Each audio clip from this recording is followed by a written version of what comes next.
What's happening? Welcome into another episode of the 615 Sessions podcast. Not just me, but we've got Ross filling in for Robert this week, and we're happy to have you back. It's been a little while. We've had a bit of a hiatus from the podcast, but now that we've got schedules, we've got OTAs on the horizon, we've got press conferences, rookies and vets, we are excited to get back into the swing of things and start to have discussions about what the hell this football team is going to look like in 2025. Ross, are you prepared?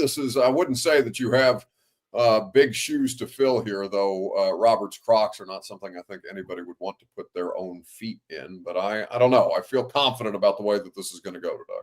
Yeah, I certainly wouldn't want to fill Birch Crocs. I think there's better shoes to fill than that. Those are probably pretty musty, if I had to guess. But we're just letting him enjoy his vacation time with Cheyenne, and we'll put a good product on the field today.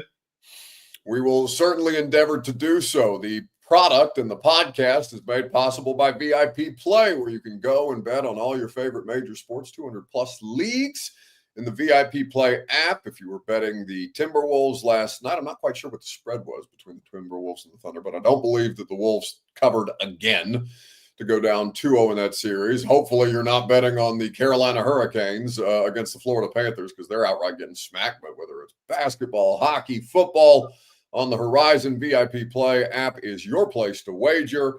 Promo code ATOZTN gets you in on all the action. Gambling problem, call 1-800-889-9789. Must be 21 plus and in the state of Tennessee to bet in the VIP Play app. All right, Ross, how are we going to do this today? Because normally this podcast is me and another member of Titans Media going back and forth on what we learned this week. But we have structured it differently today to accommodate schedules. Yeah, I think I got a few questions for you, and obviously a big focus this week within the Titans and within Brian Callahan's press conference has been leadership and the new approach to the offseason and what they're trying to fix from last year, his first year, when quite frankly he didn't necessarily know how to manage everything. Obviously, you are much more around all this stuff than I am. So the first question I have for you is, what leaders do you see stepping up in the locker room this season? And obviously, to preface this, Brian Callahan said that the default is lead by example. So he kind of expects everyone to do that. What guys do you see vocally that could step up? We obviously know Jeff Simmons. Cam Ward's kind of already in that role by default, being the quarterback, but who else do you see that could step up? Yeah, it's an interesting question. So they clearly, as a coaching staff, felt that they didn't have shit as far as leadership last year. And that's not a direct shot at Jeff. I think Jeff did the best job that he could, given the fact that it was squarely on him last year. There was Hop for a part of the season to kind of take some attention off him. Levis, I don't know that, you first have to, any coach in any sport will tell you that the first thing that you have to do to get guys to follow you in professional sports is to produce. And what Levis produced last year was akin to peeing down his own leg. So I don't think that anybody was looking at Will Levis as a leader in the Titans locker room last year. In fact, he was probably a pretty divisive figure.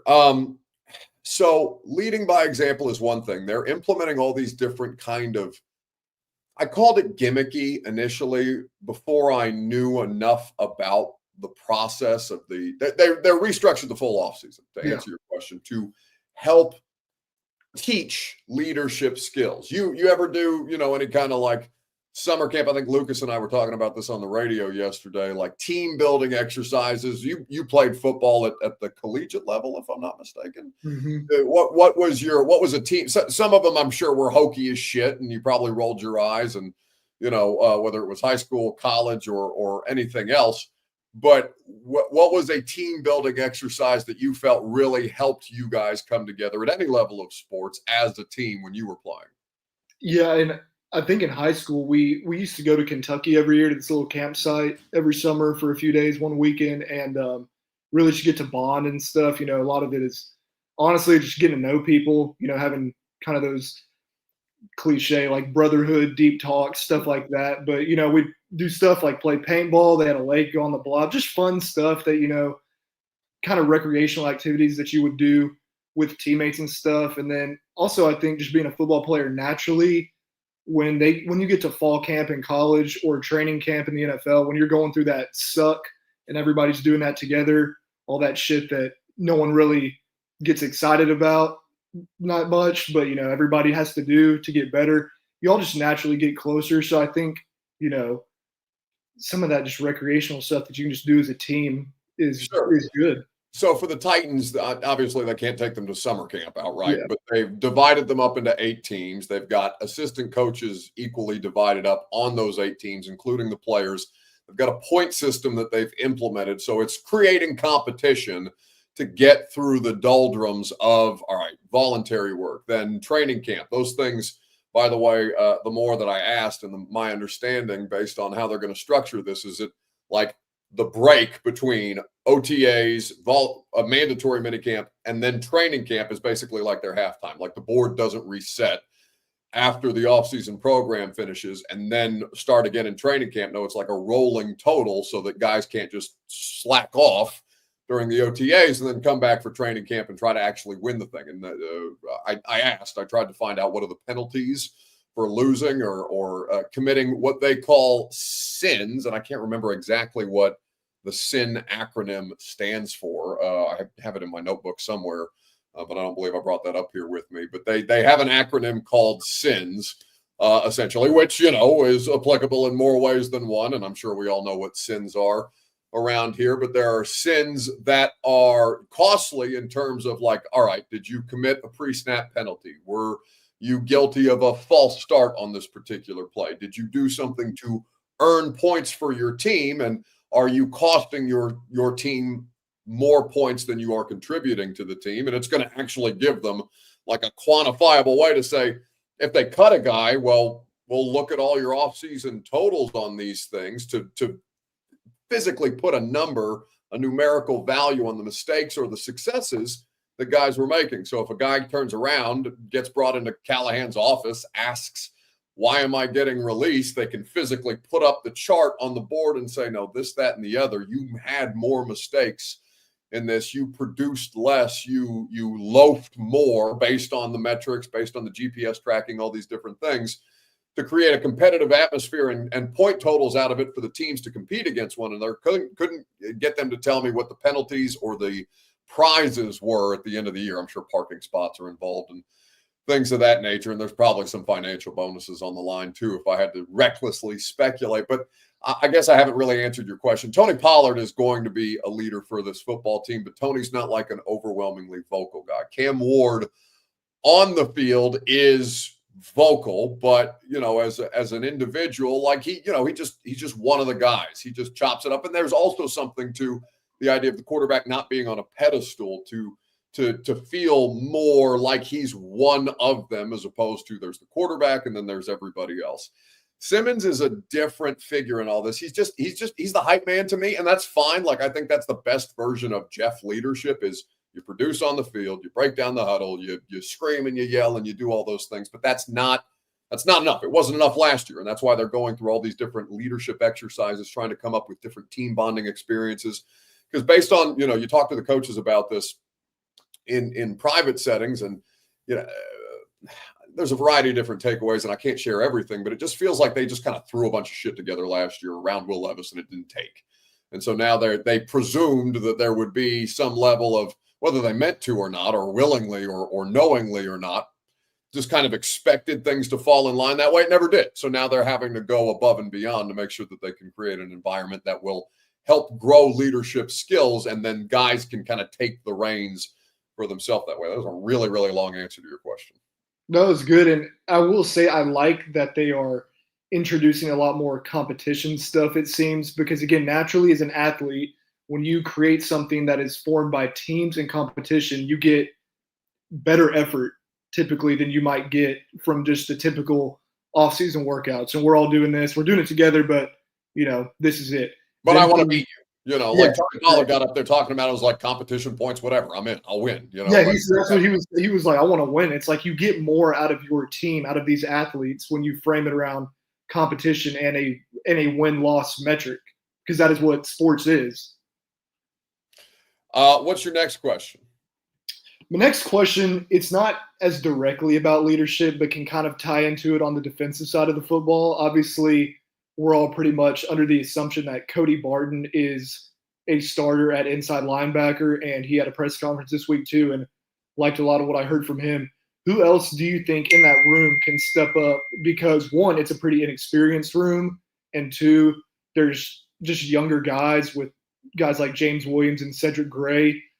Inside linebacker is a position of leadership. You got to set up the entire defense. I mean, you got to make sure everyone's in the right spot. So who do you see that could join Cody Barton in that room and be productive and be a leader on Sundays? Well, it damn well better be Cedric Gray, to be honest with you. He's a fourth-round pick. And the guy played in 7 games last year. He lost the vast majority of his season to injury. When he got out there, he was, I objectively terrible. Like his most extensive playing time was at Indianapolis on the road, him and James Williams, and they had some injuries and they were not ready for the moment, and Indy took him for a ride, right? They had like 200 or something.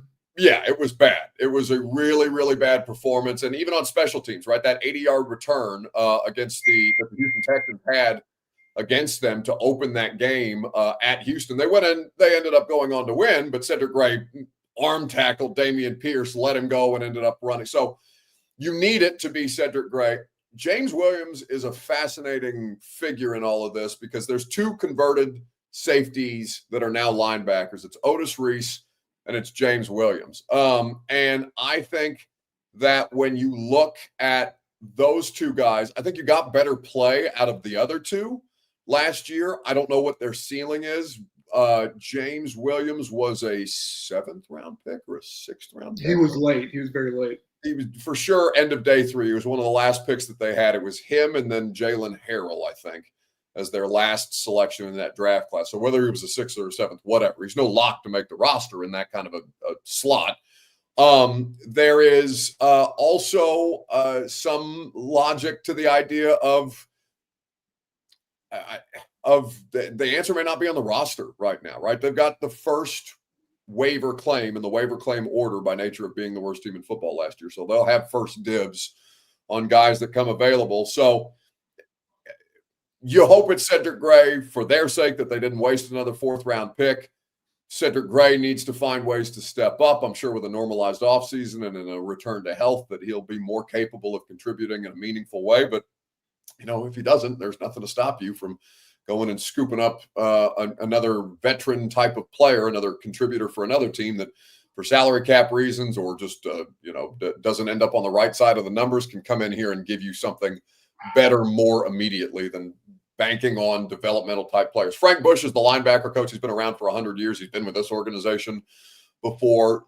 You trust Frank Bush to get the best out of these guys, but it's some question as to whether or not they're going to work under this new coaching staff.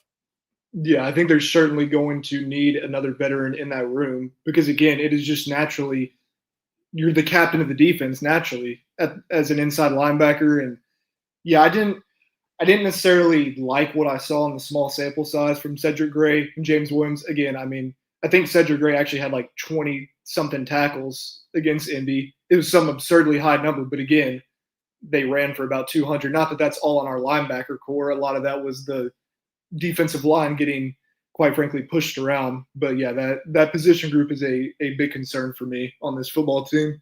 I have him with 15 tackles total against Indianapolis, playing about 56.5% of the snaps against the Colts. And that was by far and away the highest percentage of snaps that he played all year. Which, again, 15 tackles is great. That means you're around the football. Problem is, again, 200 rushing yards, so does it really even matter that much? How far past the line of scrimmage are you making that tackle? Yeah. What else you got for me? One more. One other question I had for you, and I know you and Greg Cosell talked about this on the install briefly this week when you were talking about some of the defensive rookies, but Kevin Winston, I'm intrigued by him. I really like that pick personally. I know obviously he's rehabbing right now.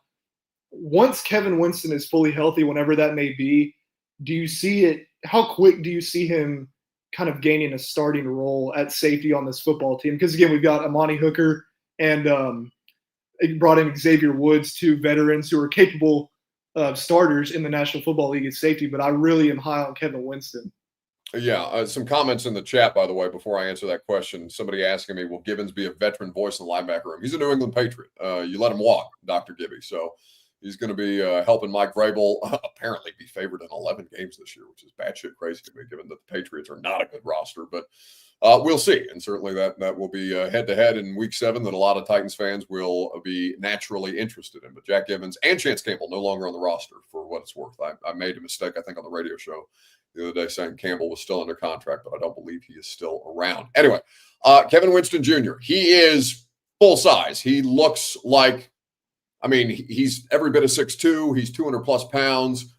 He moves very, very well when you go back and watch him in 2023 in Penn State. Obviously, last year he lost all but the entire, like the first month of the season. I think he was available, and then he blew out his knee. So it's their expectation that he's limited right now, but full go for training camp. Xavier Woods is a solid player. It's really good value on that deal that he signed coming over from Carolina. I know not a lot of people were watching the Panthers last year, but they ended up playing some decent football on both sides of the ball last year. And Xavier Woods, for I think they got him like $5 million per, is a really, really good value given the safety market. They also brought back Mike Brown, who I don't think is a complete non-factor in this. So I'd assume, Ross, that Xavier Woods will be the starter right out of the gate, especially given how much it will take, how much up to speed Kevin Winston will have to get and how much he's just going to have to get more comfortable with himself moving around, though the fact that it's almost a calendar year by the time the regular season starts removed from his knee injury, that will benefit him in huge ways. I'd expect to see him in big nickel packages, 3 safety looks almost right away, whether it's week 1 or week 4 or 5, right? I think that if you had, Femi Oladejo is going to have to play a lot of football here just because they don't have another pass rusher, and that's probably one of their most glaring weaknesses, even though they did draft him in the 2nd round. So it's probably Cam Ward, Femi, and then Kevin Winston Jr., who are going to play the most snaps as rookies for this team, barring any unforeseen injury. But it's a good question by you, because I think if Winston Jr. was healthy coming out of the draft, I think that he would be the 2nd biggest rookie contributor after Cam, just assuming that Cam's going to start and that they're not just blowing smoke up our asses about whatever quarterback competition they're undergoing. Is that all you got for me? That's about all I got, man.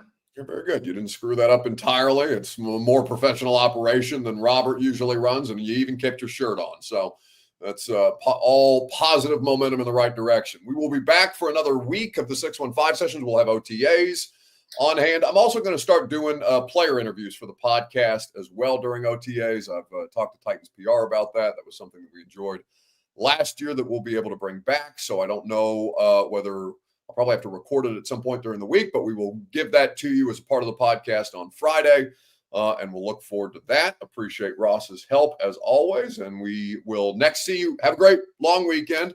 I am working on Monday, but I'm working nationally. I'm doing Fox Sports Radio from 5 a.m. to 8 a.m. Central Time on whatever Brady Quinn and LeVar Arrington show is. I can't remember the name of it off the top of my head. But if you want sports talk, I'll be doing national sports talk on Monday. And then we'll be back to live and local programming on Tuesday after the Memorial Day weekend. And we will see you guys next week. Thank you.